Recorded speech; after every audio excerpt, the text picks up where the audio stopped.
E olha só, Felipe e Rovai, hoje o destaque da edição, a gente traz aí mais um capítulo também da delação do Mauro Cid. Dessa vez, a notícia especificando como era o gabinete de ódio que usava uma sala no Planalto para produzir fake news, mensagens de ódio difundidas pelo próprio Bolsonaro.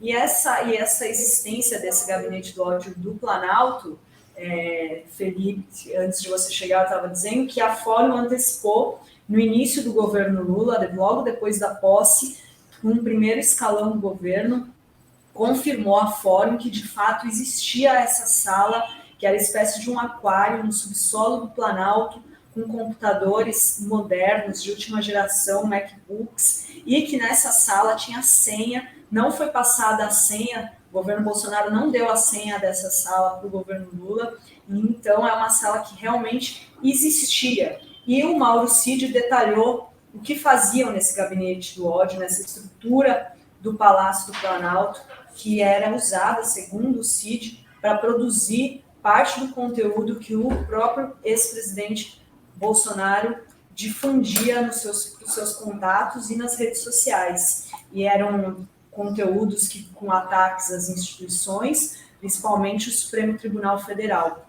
Esse depoimento do Mauro Cid foi prestado dia 28 de agosto, é parte do acordo de delação premiada, foi homologado dia 9 de setembro pelo ministro Alexandre de Moraes do Supremo, e a íntegra ainda não é pública, mas muita gente está tendo acesso e tem saído essas revelações. E no caso desse gabinete do ódio, segundo o Cid, era formado pelos assessores Tércio Arnaldo Tomás, José Matheus Salles Gomes e Matheus Matos Diniz. E tinha como chefe, ele era uma relação de subordinação desses três, com o vereador Carlos Bolsonaro, vereador no Rio de Janeiro, que coordenava a comunicação do Bolsonaro, ele trabalhou muito, no Rio de Janeiro nesses anos.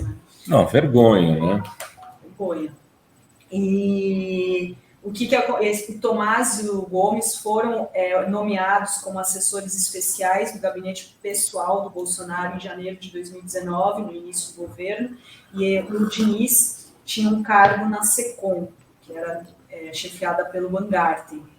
E eles negam, dizem que não tem nada de ilegal e tal, e assim, o que fica claro que ter um gabinete, o governo ter um gabinete para fazer a sua comunicação institucional não há problema, O problema é que esse era um gabinete usado para difundir fake news e ataques às instituições e teorias conspiratórias sobre urnas eletrônicas, como ficou mostrado naquela grupo de empresários de WhatsApp, em que tem uma mensagem do Bolsonaro enviada para o grupo, pedindo para repassar ao máximo aquele conteúdo, dizendo que o TSE fraudou as urnas eletrônicas e foi apreendido do celular do empresário Maier Nigri em agosto de 2022, e aí tem essas mensagens do Bolsonaro pedindo para repassar ao máximo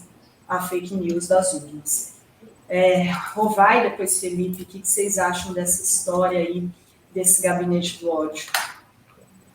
Deixa o Felipe falar primeiro, eu vou na sequência. Dri, Rovai. O gabinete do ódio era conhecido por todos que trabalhavam no Palácio do Planalto. Não havia um funcionário, não havia um faxineiro, não havia um ministro do Planalto, não havia um cozinheiro, um garçom que não conhecesse a estrutura, porque havia duas estruturas dentro do Palácio do Planalto. Essa, mencionada pela Fórum no subsolo, era chamada Sala dos Peões. E no terceiro andar, ao lado do gabinete presidencial, existia a sala de comando, onde ficavam o Tércio, o Zé e o Matheus, esses assessores do Carluxo. O gabinete do ódio ele começou a ser formado muito antes de haver governo, foi formado para a eleição de 2018. Começou em 2016, em 2016 num sistema de pirâmides, e eu estou falando isso porque é parte da nossa pesquisa aqui na universidade. Como é que é o sistema de pirâmide? Você encontra um bolsonarista, ele tem responsável por encontrar mais 10 para o grupo. E cada 10 que ele encontram outros 10. E assim vão se forjando. Quando a gente olha os grupos, muitos dos líderes dos grupos de Zap, que na época era só Zap, depois migrou para o Telegram, eles tinham um número nos Estados Unidos. Então, também se colocavam números americanos para evitar algum tipo de controle no comando dos principais grupos. Se vocês lembrarem, é uma imagem icônica lá do Gabinete dos Peões, que é uma imagem que tem vários celulares numa parede. Isso também pode ser encontrado em gabinetes do próprio Carluxo em outros locais. Dentro do gabinete de comando, ao lado do Palácio do Planalto, ao lado do gabinete presidencial no Palácio do Planalto, ficavam os servidores principais, aos quais só tinham acesso essas 3 pessoas que a gente mencionou aí.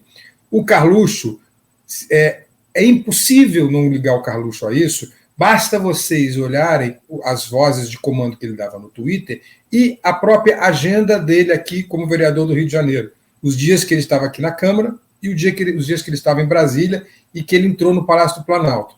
Obviamente que você não vai ver muitos registros de presença, porque às vezes ele entrava pela garagem, como entra o próprio presidente, sem precisar assinar o registro. Mas ele estava lá, né? É fácil identificar que ele estava lá. Há testemunhas, há gente que vê lá, porque, repito, o gabinete ficava ao lado do gabinete presidencial. Esse é meu primeiro ponto. Alerta, são 2 salas e todo mundo no governo sabia disso. Lembra que o Bibiano saiu do governo, logo no começo, já atirando nisso.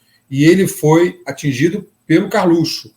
Tem que resgatar essas falas do Bibiano e depois do general Santos Cruz, que também saiu dizendo, tem um gabinete do ódio lá. Então, todos eles sabiam. Quem vivia no Palácio Planalto sabia. Esse é o primeiro ponto. Segundo ponto, o esquema é eficiente, Dri Rovai? É muito e continua atuando. Esse é o grande desafio que a comunicação, não só do governo, mas a comunicação em geral, a comunidade de comunicação progressista tem. Como desafiar esse gabinete do ódio que continua funcionando? Porque ele saiu do Planalto, mas ele está em outro lugar. Esses servidores, esses computadores, esses celulares, esses comandantes, eles continuam. E eu arrisco dizer, Dri Rovai, que essa queda de popularidade de algumas pesquisas tem muito a ver com essa propagação ainda eficaz de fake news pelas estruturas montadas no gabinete do ódio. Porque um governo que volta com programas sociais importantes como Bolsa Família, como Minha Casa Minha Vida, faz o desenrola, projeta um crescimento para 3%, que era de 0,5%, reduz a inflação a níveis palatáveis, uma inflação que estava lá em cima, faz o povo voltar a comer carne, né? Esse governo teria que estar com os índices lá em cima. Por que não está? Porque a linguagem mudou. Lembra quando o esquema de campanha era economia estúpida? Mudou para a linguagem estúpida. É claro que continua sendo economia também, mas é preciso comunicar como essa economia melhora. É preciso se comunicar na velocidade das redes. Eu sempre digo isso aqui com o risco de ser repetitivo, mas tenho que fazer isso. É preciso se comunicar com essa linguagem efetiva na velocidade efetiva. Por isso que eu defendo, toda vez que eu tenho oportunidade, um gabinete do amor, no mesmo esquema desse gabinete do ódio, só que, claro, dizendo a verdade. Eu sei que o ministro Pimenta tem dificuldade de institucionalizar isso, por questões institucionais, lógico. Mas talvez fosse o caso disso ser ligado ao Partido dos Trabalhadores, né? Mas é um gabinete que precisa ter o quê? As sobrinhas do Zap. As sobrinhas do Zap que desmistificam as mentiras dos tios do Zap e que produzem memes o tempo inteiro para fazer essa desmitificação. Que produzem memes que constrangem esse tio do Zap. Eu estava mostrando isso para a Maíra Goulart, ali no Jornal da Fórum, ela me perguntando como é que isso funcionava. O objetivo, gente, não é mudar a ideia do tio do Zap. O objetivo é constrangê-lo a continuar difundindo essas mentiras. Que no momento em que ele leva uma bordoada da sobrinha do Zap mostrando que aquilo é mentira, e com bom humor, ele fica com vergonha, se constrange. Eu vejo isso, Dri. Eu vejo isso diariamente na pesquisa. Fala, né, dessa coisa. E aí, quando constrange, deixa de ser difundida. Ao deixar de ser difundida, a gente ganha muito com a verdade e consegue fazer a boa e plena comunicação dos fatos bons que estão acontecendo no governo Lula. Não é possível que o governo, com todos os feitos que fez esse ano, tenha uma popularidade decrescendo. Não é possível. A única explicação, se você tiver outra, me fala, Renato, Dri, a única explicação é essa falta de eficiência na única mídia que a gente perde, que é essa mídia digital de velocidade. Porque em todo o resto, eu mandei para vocês no grupo, né? E até vou falar um pouco sobre isso no quadro Tomando os Memes de Produção no final do programa. O governo continua se comunicando através de banner. Faz um bannerzinho, monta um título e manda. Será que isso ainda funciona, Renato, Dri? Será que não está na hora de mudar? Eu começo até o quadro de hoje mostrando um desses banners e falando como ele é bonito, como é bem feito, mas questionando. Será que ainda funciona? Será que não está na hora da gente ter uma agilidade?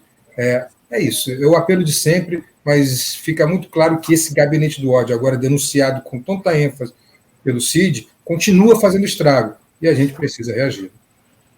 Rovai, e aí? Não, é isso. O funcionamento do gabinete do ódio era conhecido, né, Felipe, por muita gente. E eu lembro de uma pessoa que perseguia a Patrícia Leles, e eu recebi uma época, eu esqueci o nome dela, era uma mulher também. E eu recebi uma denúncia de uma pessoa anônima que mostrava como que essa menina, essa mulher, organizava os grupos a partir de um gabinete na Assembleia Legislativa de São Paulo para atacar a Patrícia e para atacar a Jean Willis, para atacar a Márcia Tiburi, para atacar, para defender o Bolsonaro, para defender o Bananinha e por aí vai. E era uma estrutura piramidal, como você falou, o funcionamento. Então, você tinha diversos gabinetes de deputados no Brasil inteiro, espalhados, vereadores, presidentes de partido, regionais, que organizavam dezenas de grupos de Telegram e de Zap, né? E esses grupos tinham lideranças locais que iam se somando a lideranças estaduais, lideranças regionais, até chegar no comitê central, que era o coordenado pelo Carluxo e por esse Thomas aí. Thomas, é isso? Tércio. Por esse Tércio Arnaud. Era um dos coordenadores. E a pessoa mapeava tudo, entregava todo o... Profissional. E essas pessoas eram contratadas e pagas. Boa parte era pago. Não era só militância. Engana-se quem acha que só tinha militante ali. É uma coisa espontânea. Muitas vezes eu ouço gente de esquerda de forma ingênua falar isso, né? Outro dia eu estava num encontro, num evento, num congresso, e uma pessoa que é uma liderança, tal, e hoje trabalha no governo, falava como se eles são melhores porque eles têm tempo, tal. Não, é pago, é organizado. E aí, do outro lado, não existe essa organização. Não existe, e precisaria existir. Gasta-se tanto dinheiro com tanta coisa, por que não organizar uma mídia de guerrilha na internet para disputar opinião? Mas isso é necessário, disputar opinião, em defesa da democracia, inclusive.